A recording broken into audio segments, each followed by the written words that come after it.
Hello guys, आज हम study करने वाले हैं मैट्रिक्स के बारे में। एक क्लास 12 का फर्स्ट चैप्टर है। तो चलिए देरी ना करते हुए हम लोग को टॉपिक की ओर जाते हैं। तो यहाँ मैट्रिक के डिफिनेशन को देखिए। मैट्रिक होता क्या है? It is a rectangular arrangement of a data and function is in form of row and column.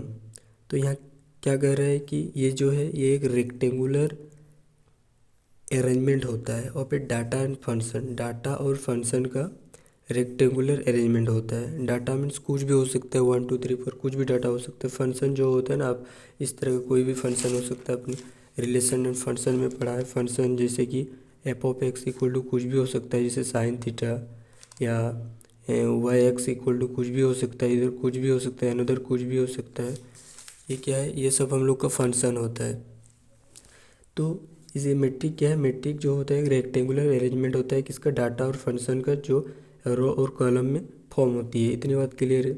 ये उसका फर्स्ट डिफिनेशन है। देखिए, इसको इस तरह भी हम कह सकते हैं मैट्रिक का दूसरा डिफिनेशन कि it is a rectangular arrangement of a data and function is called a matrix, या तो it is a rectangular arrangement of a data and function is in form of a row and column is called matrix. ये तो पहला definition है उसका। और भी देखिए सेकंड डिफिनेशन क्या कहता है?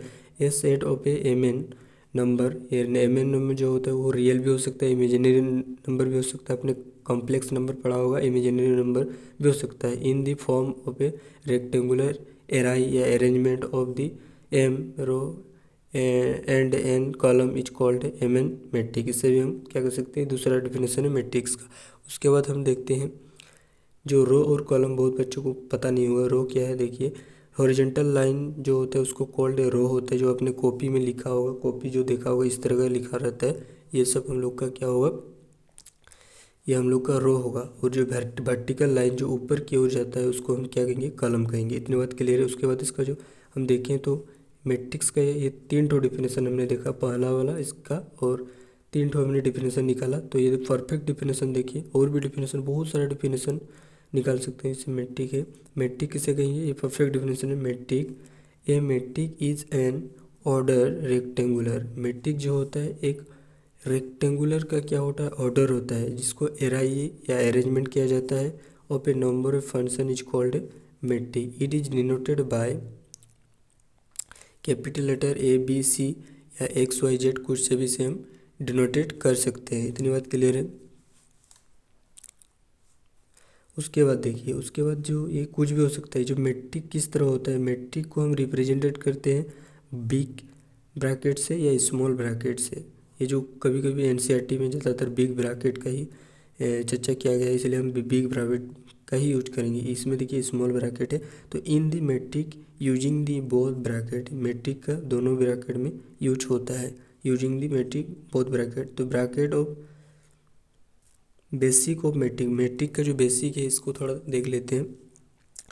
मैट्रिक का बेसिक क्या है? ये कुछ दिया है, मीन्स ये जो है इसका R1 रो है, R2 रो है, इसका कलम 1 है, कलम 2, कलम 3, यानी कि रो कितना है? रो 2 ठो है इस तरह। और कलम कितना है? कलम इसका 3 ठो कलम है। तो इसमें जो अंदर में जो कुछ भी ये रहता है, मैंने जो फंक्शन या डाटा रहता है, इस सब डाटा को एलिमेंट कहते हैं। इनका all data and function are called element. जितने भी डाटा और फंक्शन होते हैं उन सभी को हम एलिमेंट कहते हैं। चलिए इसका स्क्रीनशॉट लीजिए। उसके बाद आगे, उसके बाद हम लोग का नेक्स्ट टॉपिक क्या है? नेक्स्ट टॉपिक में पहला ये क्या है? उसका है order of a matrix. Matrix का ऑर्डर, कभी कभी क्या होता है मैट्रिक्स का ऑर्डर भी पूछ लेता है। जैसे order of a matrix equal to क्या होता है? Number of row into number of column. तो इसमें ऑर्डर ऑफ मैट्रिक करने से हमको इंटू नहीं करना है इसको। इस तरह जो ऑर्डर ऑफ ए मैट्रिक्स होता है ना, इसको इस तरह डिनोटेट किया जाता है। ऑर्डर ऑफ ए मैट्रिक क्या है? नंबर ऑफ रो इंटू, या इसको इंटू को हम क्या पढ़ेंगे? बाय भी पढ़ेंगे, बाय दी भी पढ़ेंगे। Number of row by the number of column, इसको क्या पढ़ेंगे? बाय दी भी पढ़ा जाता है।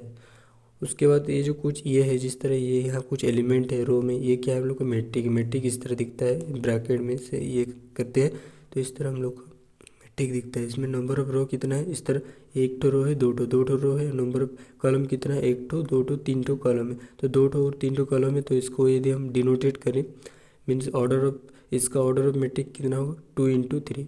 पहले यहाँ रो लिखा जाएगा, यहाँ फर्स्ट रो लिखा जाएगा, सेकंड कॉलम लिखा जाएगा। इतनी बात क्लियर। उसी तरह यहाँ कुछ मैट्रिक्स है, यहाँ कुछ मैट्रिक्स है। इसमें नंबर ऑफ रो कितना है? 2 ठो रो है। यहाँ पहले नंबर ऑफ रो आता है, उसके बाद नंबर ऑफ कॉलम आता है। यहाँ देखो, दिस इज रॉन्ग। ये रॉन्ग क्यों है? पहले देखिए यहाँ कितना ठो ये है, पहले तो 2 ठो रो है और कॉलम 3 ठो कॉलम है। 1 ठो कॉलम, 2 ठो कॉलम, 3 ठो कॉलम है। लेकिन पहले हमने कॉलम को लिखा, उसके बाद रो को लिखा। यहाँ हमने पढ़ा फर्स्ट रो आता है उसके बाद कॉलम आता है, लेकिन यहाँ हमने कॉलम को फर्स्ट लिखा रो को, तो इसलिए ये गलत हो गया। This is wrong because first come from row and second column. First column आएगा उसके बाद सेकेंड रो आएगा। नंबर ऑफ एलिमेंट यदि कुछ क्वेश्चन में क्या होता है, कभी कभी पूछता है नंबर ऑफ एलिमेंट। इसका यदि कुछ इस तरह ऑर्डर दिया रहेगा, बोलेगा इसका टोटल नंबर ऑफ एलिमेंट क्या है, तो नंबर ऑफ एलिमेंट निकालने का फॉर्मूला क्या है? Multiply of a number of row and number of column. तो क्या होगा? नंबर ऑफ रो और नंबर ऑफ कॉलम को मल्टीप्लाई करने से क्या होता है? नंबर ऑफ एलिमेंट आता है। कुछ एग्जांपल है, जैसे मैट्रिक और कुछ ऑर्डर दिया है 3 क्रॉस, यानी 3 क्रॉस भी, 3 इंटू भी, या 3/4 भी पढ़ सकते। Find total number of element. तो नंबर ऑफ एलिमेंट इक्वल क्या होता है? एम एन यानी कि एम क्या है इसमें? एम जो होता है नंबर ऑफ रो होता है और एन क्या है? नंबर ऑफ कॉलम होता है। 3 इंटू 4 यानी कि 12 का number of element equal to कितना होता है? Number of element equal to जो 12 है। उसी पर नेम ऑफ एलिमेंट, इसका नेम ऑफ एलिमेंट या तो आप दे सकते हैं इसका नेम ऑफ एलिमेंट, इनकी जो एलिमेंट है उसका कुछ नाम होता है ना, नाम दिया जाता है। नेम ऑफ एलिमेंट में देखिए ये कुछ हम लोग का मैट्रिक्स है। यहाँ A1 4 है, ए मीन्स ए, वहाँ A1 A2 4, A1 1। तो इसमें देखिए ये नेम ऑफ एलिमेंट है। आई जे का मतलब क्या है? आई जो होता है रो होता है, जे जो होता है हम लोग का कॉलम होता है। इसमें A1 फर्स्ट पहले हम लोग का रो है, उसके बाद क्या है? कॉलम है। पहले तो A1 मैंने फर्स्ट रो होगा हम लोग का, और कॉलम क्या होगा? सेकेंड कॉलम होगा। फर्स्ट रो सेकेंड कॉलम, ये जो फर्स्ट रो है सेकेंड कॉलम, तो ये वाला हम लोग का इसका 4 होगा। उसी तरह क्या है? A1 A2 में देखिए ये जो फर्स्ट रो है फर्स्ट कॉलम है, first row first column, first row first column, तो ये वाला 1 होगा। उसी तरह बहुत सारा हो सकता है ये भी। उसके बाद नेक्स्ट टॉपिक की ओर जाते हैं। देखिए नेक्स्ट टॉपिक क्या है हम लोग का, उसके बाद देखें नेक्स्ट टॉपिक क्या है हम लोग का। नेक्स्ट टॉपिक वही है, नेमिंग का है। इस तरह नेमिंग किया जाता है। A1 A1 A1 A2 A1 A3 A1 A4 A2 A2 A1 A2 A2 A2 A3 A2 A4 A3 A1 A3 A2 A3 3 A3 4, इस तरह इसका नेमिंग होता है। तो इतनी बात क्लियर है नेमिंग का। उसके बाद टाइप्स ऑफ मैट्रिक कितनी है? तो टाइप्स ऑफ मैट्रिक बहुत सारी मैट्रिक्स है। इसके बाद देखेंगे पहला मैट्रिक है रो मैट्रिक। तो क्या होता है? आपने देखा है रो जो होता है हॉरिजॉन्टल लाइन, इस तरह जो लाइन होती है उसको हम क्या कहते हैं? रो मैट्रिक कहते हैं। तो रो मैट्रिक का डिफिनेशन क्या है? A matrix having only 1 row is called a row matrix. जिस मैट्रिक में केवल 1 रो होता है उसको क्या कहेंगे हम लोग? रो मैट्रिक कहेंगे। देखिए ये एक रो है, इसमें कितना? 1 ठो रो है, ये भी 1 ठो रो, ये भी 1 ठो रो, इसमें 1 ठो रो है। तो हम यहाँ लिखेंगे पहले हम लोग का आता है रो इंटू कॉलम। पहले रो आता है उसके बाद कॉलम आता है। तो हम लिखेंगे यहाँ कितना रो है? 1 ठो रो है। कॉलम कितना है? 1 2 3 ठो कॉलम है, तो 1 इंटू 3। इसमें कितना रो है? 1 ठो रो है। कॉलम कितना है? 1 2 3 4 5 ठो कॉलम है। तो हम लिख लिए ये होता है रो मैट्रिक, जिसमें ओनली 1 रो होता है उसको मैट्रिक कहते हैं, रो मैट्रिक कहते हैं। इसको डिफिनेशन वेरी वेरी इंपॉर्टेंट है, डिफिनेशन लिखना ही तो बड़ी बात है। तो इसमें देखिए रो क्या है? रो तो सिंपल बोलेंगे क्या बोलेंगे? सिंपल ओनली 1 रो, जिसमें केवल एक ही रो होगा उसी को ही हम रो मैट्रिक कहते हैं। और कॉलम जिसमें ओनली 1 कॉलम होगा उसको हम क्या कहेंगे? कॉलम मैट्रिक, यानी कि a matrix having only 1 column is called a column matrix. इतनी बात क्लियर है। ये क्या है? 1 कॉलम होगा। रो कितना है? रो 3 ठो है, तो 3 इंटू पहले 3 इंटू 1 होगा 1 कॉलम। इसमें 2 ठो रो है, 2 इंटू 1। रो कितना है? 1 ठो, यानी रो 2 ठो है, कॉलम 1 ठो है। इसी तरह उसके बाद नेक्स्ट जाते हैं स्क्वायर मैट्रिक के बारे में हम देखेंगे। स्क्वायर मैट्रिक क्या होता है? A matrix is said to be a square matrix if the number of row is equal to number of element column. तो एक मैट्रिक को स्क्वायर मैट्रिक कब कहा जाएगा? जब उसका नंबर ऑफ एलिमेंट इक्वल रहेगा नंबर ऑफ कॉलम के साथ। जो नंबर ऑफ एलिमेंट है, जो नंबर ऑफ एलिमेंट है, इसमें नंबर ऑफ रो, जो नंबर ऑफ रो, ये वाला नंबर ऑफ रो जो होगा नंबर ऑफ कॉलम के साथ इक्वल होगा। इसमें नंबर ऑफ रो कितना है? 1 2। नंबर ऑफ रो 2 ठो रो है, 2 ठो कॉलम है, तो ये क्या है? एक स्क्वायर ब्रैकेट। यह स्क्वायर, ये है स्क्वायर हम लोग का मैट्रिक्स है। इसमें देखिए नंबर ऑफ रो कितना है, नंबर ऑफ रो 3 ठो है, नंबर ऑफ कॉलम कितना है 3 ठो है, तो ये भी हम लोग का स्क्वायर है। तो इसको शॉर्ट में इस तरह लिख सकते हैं, बहुत बड़ा हो रहा है तो यदि हम कोई पूछेगा तो स्क्वायर मैट्रिक क्या है तो हम लिखेंगे if number of row and column are equal then is called square matrix. Simple सी बात है, if number of row and column are equal then called square matrix. उसके बाद हम लोग का है डायगोनल मैट्रिक। डायगोनल मैट्रिक तो पता है, डायगोनल जिसको हम विकर्ण कहते हैं, डायगोनल में इस तरह का होता है diagonal.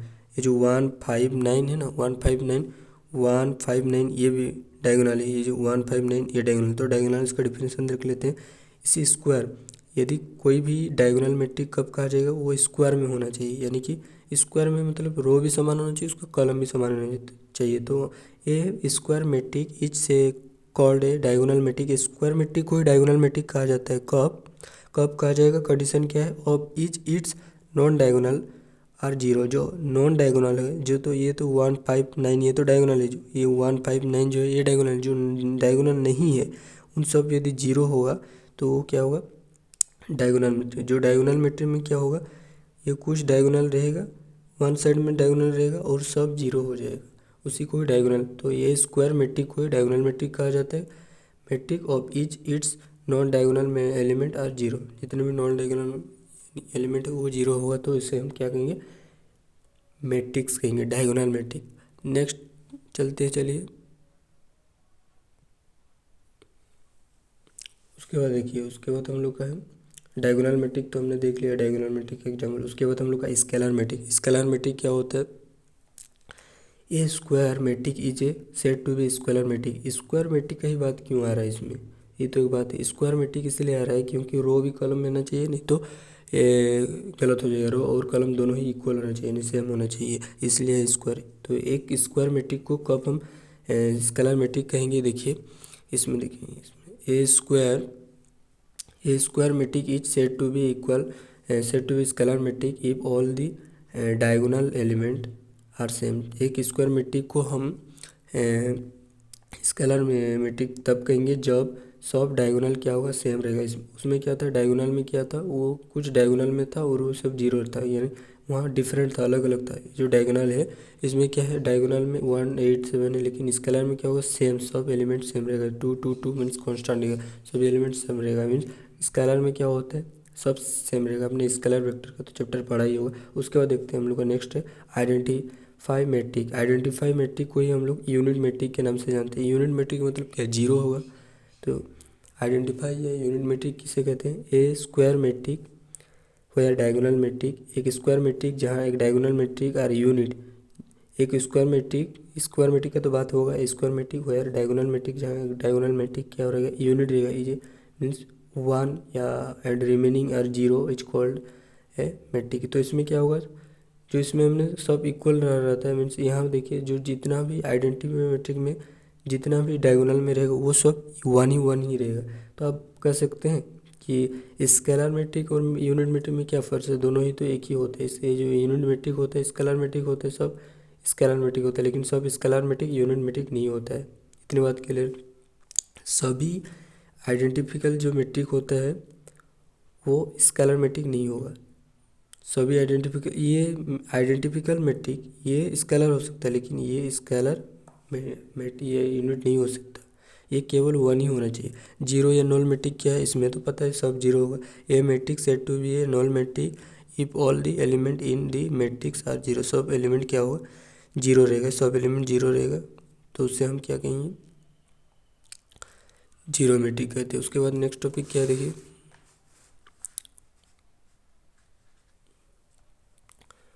Equal matrix. Equal matrix दो मैट्रिक दिया रहेगा और उसको इक्वल मैट्रिक कब कहेंगे, two matrix A and B are equal if the order and same and corresponding element are same.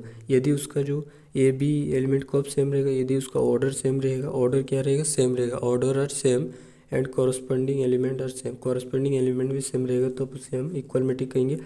दो कंडीशन है, ऑर्डर मस्ट भी सेम होना चाहिए, एलिमेंट मस्ट भी सेम होना चाहिए, तब जो कि इक्वल मैट्रिक कर सकते हैं। देखिए यहाँ 2 3 4 5 2 3 4 5 ये एलिमेंट सेम है।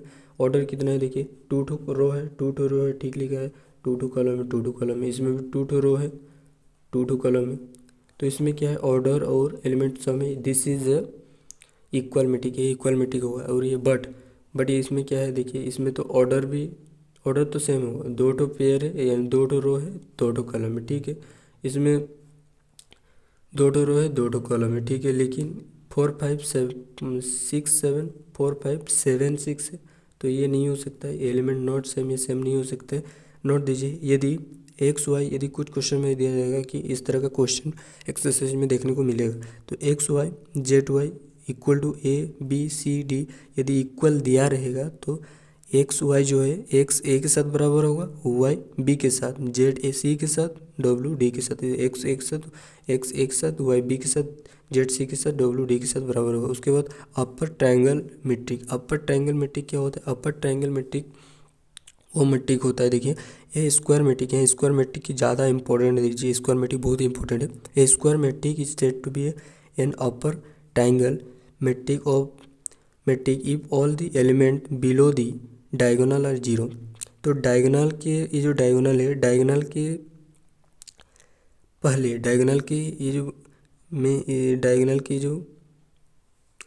के हम नीचे, जो डायगोनल के नीचे जितने भी एलिमेंट रहेंगे वो सब जीरो हो जाएंगे, यानी square matrix is said to be an upper triangular matrix if all the element below, यानी उसके नीचे दी डायगोनल आर जीरो, जो डायगोनल के नीचे जितने भी एलिमेंट रहेंगे वो जीरो हो जाएगा। और ये क्या ले लेगा, ये एक ट्रायंगल का रूप लेगा, इसीलिए ये क्या है, ये एक ट्रायंगल का रूप ले लेगा, ये एक ट्रायंगल का रूप ले लेगा। इसको हम ट्रायंगुलर, इसको हम अपर ट्रायंगुलर लिमिट के नाम से जानते हैं।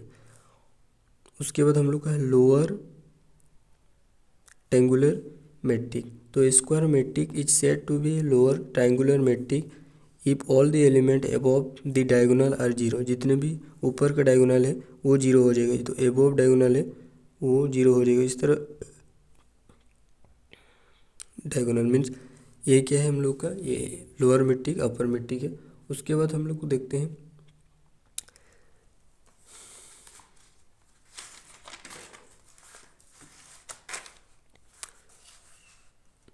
सिर्फ यहाँ addition and subtraction of matrix का कुछ हिंट्स दे दे रहे हैं और एक्सरसाइज अगले वाले वीडियो पे करेंगे। इतनी बात क्लियर है, चलिए देखते हैं addition and subtraction of a matrix. तो यहाँ कुछ मैट्रिक्स दिया है, यहाँ कुछ मैट्रिक ऑर्डर दिया है इसका, और यहाँ भी कुछ ऑर्डर दिया है। तो दो मैट्रिक को यदि हम जोड़ना है तो क्या कंडीशन है, कुछ इसका रूल भी होता है, कंडीशन होता है, ऑर्डर मस्ट भी सेम, इसका ऑर्डर सेम होना चाहिए। इसमें देखिए कितना ऑर्डर है, यानी कि कितना रो है, दो ठो रो है तीन ठो कॉलम में, एक दो तीन ठो कॉलम में, दो ठो रो है तीन ठो कॉलम में, तो इसमें 2 × 3 या 2 × 3, ठीक है। ऑर्डर मस्ट भी सेम होना चाहिए। Always apply on A corresponding element. Corresponding element क्या होता है, एक्स का हमेशा वाई के, एक्स का हमेशा 1 के साथ, वाई का हमेशा 2 के साथ, जेड का हमेशा 3 के साथ, ए का हमेशा 4 के साथ, बी का हमेशा 5 के साथ, सी का हमेशा 6 के साथ ही इंटू करना पड़ेगा, ये प्लस यानी प्लस करना पड़ेगा। इंटू अलग बात है, एडिशन और सब्ट्रैक्शन इसके कॉरेस्पॉन्डिंग ही करना पड़ेगा। Always apply on the corresponding, ये दो चीज़ याद रखना है। ऑर्डर मस्ट भी सेम होना चाहिए, always apply on the corresponding element equal to, ये भी होना चाहिए, और ऑलवेज अप्लाई करना है कॉरेस्पॉन्डिंग एलिमेंट के साथ। उसके बाद कुछ है, कुछ एक तो एग्जांपल है, जैसे 5 4 7 2 4 7 ये 2 5 6 दिया है, इसको हमको ऐड करना है। ऑर्डर तो मस्ट भी सेम होना चाहिए, दो ठो पेयर है, दो ठो रो है और तीन ठो कॉलम में, दो ठो रो है तीन ठो कॉलम में, ठीक है। ऑर्डर ठीक है, इसको हम ऐड करते हैं। तो 5 7 जा कितना हुआ 12, 4 8 जा कितना हुआ 12, 3 9 जा कितना हुआ 12। उसके बाद कॉरेस्पॉन्डिंग में ऐड करें, 2 9 जा कितना हुआ 11, 5 8 जा कितना हुआ 13, 6 9 7 जा कितना हुआ 13, ये भी ठीक है। इस तरह इसको ऐड किया था कॉरेस्पॉन्डिंग एलिमेंट्स के साथ। और इसको देखिए फोर सब्ट्रैक्शन, फोर सब्ट्रैक्शन के लिए क्या है, उसी सेम ही प्रोसेस है, यानी कि 2 को 1 से माइनस करना है, 3 को 2 से माइनस करना है, 5 को 3 से माइनस करना है, 6 को 4 से माइनस करना है, 7 को 5 से माइनस करना है, 9 को 6 से माइनस करना है। इसको माइनस करेंगे तो 1 आएगा, इसको माइनस करेंगे 1, इसको ये, इस तरह करके ये हम लोग का आंसर आता है फोर सब्ट्रैक्शन। ये हमने कुछ बेसिक बातें कर ली। ये हम लोग को एक बात समझनी है कि ऑर्डर मस्ट भी सेम क्यों होना चाहिए। ऑर्डर मस्ट भी सेम इसीलिए होना चाहिए, देख लीजिए थोड़ा, ऑर्डर मस्ट भी सेम इसीलिए होना चाहिए, कुछ यहाँ मैट्रिक्स दिया है, जैसे कि 2 5 7 दिया है, 9 8 6 कुछ मैट्रिक दिया है। इसमें देखिए ऑर्डर कितना है, यानी पे हम लोग का रो 2 है इंटू कॉलम 3 है, ठीक है। ये ऑर्डर किस लिए सेम होना चाहिए, देखिए ये और प्लस यहाँ देखिए इस तरह 2 5 3। इसमें देखिए इसमें कितना है, रो कितना है, रो तो 2 है, कॉलम कितना है 2 है। तो देखिए इसमें तो ऑर्डर तो सेम नहीं है, ठीक है, सेम नहीं है तो किस लिए सेम करना चाहिए ऑर्डर को, ये देखना चाहिए। तो ये तो कॉरिस्पोंडिंग एलिमेंट इसके साथ इंटू होगा, ये तो इसके साथ इंटू होगा, ठीक है।